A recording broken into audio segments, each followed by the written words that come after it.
రాఘవ్ చద్దా.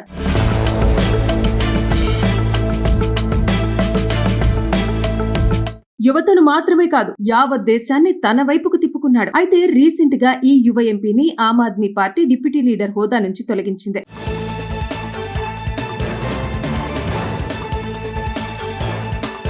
పార్లమెంటులో ఆయన మాట్లాడే మాటలతో సామాన్యులు, మధ్యతరగతి, పేద కుటుంబాలను సైతం ఒక్కొక్కరి మదిలో ప్రశ్నలు లేవనెత్తాయి. ఎందుకంటే ఒక్కొక్క మాట అంత పవర్ఫుల్ గా ఉంటుంది కాబట్టి. आम आदमी पार्टी पार्लियामेंट को ये सूचित किया है कि राघव चड्ढा को पार्लियामेंट में बोलने का मौका ना दिया। అయితే డిప్యూటీ లీడర్ హోదా నుంచి ఆమ్ ఆద్మీ పార్టీ ఆయన్ను తొలగించింది. ఇక ఆయన స్థానంలో పంజాబ్ ఎంపీ అశోక్ మిట్టల్ ను నియమించింది. అయితే ఈ నిర్ణయం గురించి పార్టీ ఎటువంటి అధికారిక కారణాన్ని వెల్లడించలేదు. కానీ కొన్ని కారణాలను వ్యక్తపరుస్తున్నారు విశ్లేషకులు. రాఘవ్ చద్దా ఆప్ లో కీలక నేతగా వ్యవహరించేవారు. కేజ్రీవాల్ కు అత్యంత సన్నిహితంగా పార్టీ ముఖ్య కార్యకలాపాల్లో నాయకత్వాన్ని ప్రదర్శించారు. 23 ఏళ్ల వయసులోనే పార్టీలో ముఖ్య పాత్ర పోషించారు. 26 ఏళ్ల వయసులో జాతీయ కోశాధికారిగా వ్యవహరించారు. 2020లో ఢిల్లీ అసెంబ్లీ ఎన్నికల్లో ఢిల్లీ జలసంఘ వైస్ చైర్మన్ గా, 2022లో రాజ్యసభ ఎంపీగా ఎన్నికయ్యారు. అయితే ఇప్పటి వరకు ఆయన పార్టీ కార్యక్రమాల్లో కొంత దూరంగా ఉండటం, కేజ్రీవాల్ మరియు మనీష్ సిసోడియాకు కోర్టు క్లీన్ చిట్ ఇవ్వబడిన అంశంపై స్పందించకపోవడం వంటి విషయాలు ఊహాగానాలకు దారితీస్తున్నాయి. అశోక్ మిట్టల్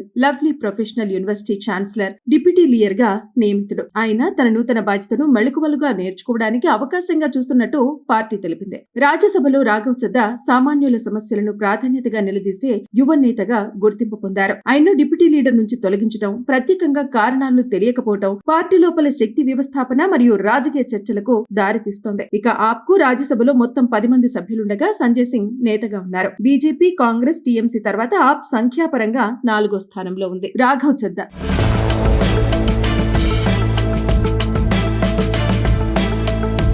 యువతను మాత్రమే కాదు యావత్ దేశాన్ని తన వైపుకు తిప్పుకున్నాడు. అయితే రీసెంట్ గా ఈ యువ ఎంపీని Aam Aadmi party deputy leader హోదా నుంచి తొలగించింది.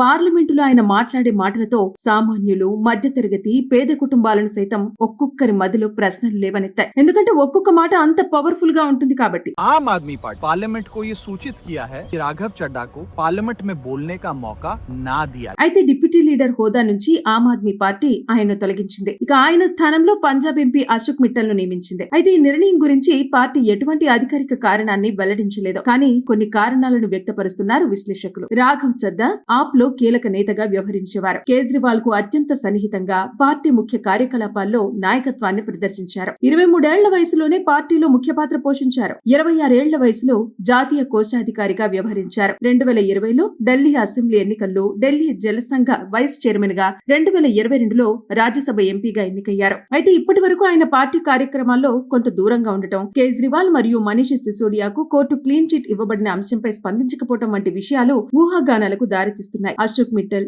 Lovely Professional University chancellor, deputy leader గా నియమితుడు. ఆయన తన నూతన బాధ్యతను మెళకువలుగా నేర్చుకోవడానికి అవకాశంగా చూస్తున్నట్టు పార్టీ తెలిపింది. రాజ్యసభలో రాఘవ్ చద్దా సామాన్యుల సమస్యలను ప్రాధాన్యతగా నిలదీసే యువ నేతగా గుర్తింపు పొందారు. ఆయన్ను డిప్యూటీ లీడర్ నుంచి తొలగించడం, ప్రత్యేకంగా కారణాలను తెలియకపోవడం పార్టీ లోపల శక్తి వ్యవస్థాపన మరియు రాజకీయ చర్చలకు దారితీస్తోంది. ఇక ఆప్ కు రాజ్యసభలో మొత్తం 10 మంది సభ్యులుండగా సంజయ్ సింగ్ నేతగా ఉన్నారు. బీజేపీ, కాంగ్రెస్, టీఎంసీ తర్వాత ఆప్ సంఖ్యాపరంగా 4వ స్థానంలో ఉంది. రాఘవ్ చద్దా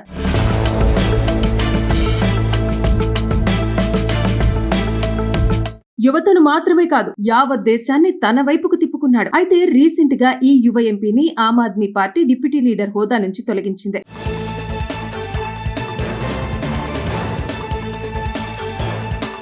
పార్లమెంటులో ఆయన మాట్లాడే మాటలతో సామాన్యులు, మధ్యతరగతి, పేద కుటుంబాలను సైతం ఒక్కొక్కరి మదిలో ప్రశ్నలు లేవనెత్తాయి. ఎందుకంటే ఒక్కొక్క మాట అంత పవర్ఫుల్ గా ఉంటుంది కాబట్టి. आम आदमी पार्टी पार्लियामेंट को ये सूचित किया है कि राघव चड्ढा को पार्लियामेंट में बोलने का मौका ना दिया। అయితే డిప్యూటీ లీడర్ హోదా నుంచి ఆమ్ ఆద్మీ పార్టీ ఆయన్ను తొలగించింది. ఇక ఆయన స్థానంలో పంజాబ్ ఎంపీ అశోక్ మిట్టల్ ను నియమించింది. అయితే ఈ నిర్ణయం గురించి పార్టీ ఎటువంటి అధికారిక కారణాన్ని వెల్లడించలేదు. కానీ కొన్ని కారణాలను వ్యక్తపరుస్తున్నారు విశ్లేషకులు. రాఘవ్ చద్దా ఆప్ లో కీలక నేతగా వ్యవహరించేవారు. కేజ్రీవాల్ కు అత్యంత సన్నిహితంగా పార్టీ ముఖ్య కార్యకలాపాల్లో నాయకత్వాన్ని ప్రదర్శించారు. 23 ఏళ్ల వయసులోనే పార్టీలో ముఖ్య పాత్ర పోషించారు. 26 ఏళ్ల వయసులో జాతీయ కోశాధికారిగా వ్యవహరించారు. 2020లో ఢిల్లీ అసెంబ్లీ ఎన్నికల్లో ఢిల్లీ జలసంఘ వైస్ చైర్మన్ గా, 2022లో రాజ్యసభ ఎంపీగా ఎన్నికయ్యారు. అయితే ఇప్పటి వరకు ఆయన పార్టీ కార్యక్రమాల్లో కొంత దూరంగా ఉండటం, కేజ్రీవాల్ మరియు మనీష్ సిసోడియాకు కోర్టు క్లీన్ చిట్ ఇవ్వబడిన అంశంపై స్పందించకపోవడం వంటి విషయాలు ఊహాగానాలకు దారితీస్తున్నాయి. Ashok Mittal Lovely Professional University chancellor, deputy leader గా నియమితుడు. ఆయన తన నూతన బాధ్యతను మెళకువలుగా నేర్చుకోవడానికి అవకాశంగా చూస్తున్నట్టు పార్టీ తెలిపింది. రాజ్యసభలో రాఘవ్ చద్దా సామాన్యుల సమస్యలను ప్రాధాన్యతగా నిలదీసే యువ నేతగా గుర్తింపు పొందారు. ఆయన్ను డిప్యూటీ లీడర్ నుంచి తొలగించడం, ప్రత్యేకంగా కారణాలు తెలియకపోవడం పార్టీ లోపల శక్తి వ్యవస్థాపన మరియు రాజకీయ చర్చలకు దారితీస్తోంది. ఇక ఆప్ కు రాజ్యసభలో మొత్తం 10 మంది సభ్యులుండగా సంజయ్ సింగ్ నేతగా ఉన్నారు. బీజేపీ, కాంగ్రెస్, టీఎంసీ తర్వాత ఆప్ సంఖ్యాపరంగా 4వ స్థానంలో ఉంది.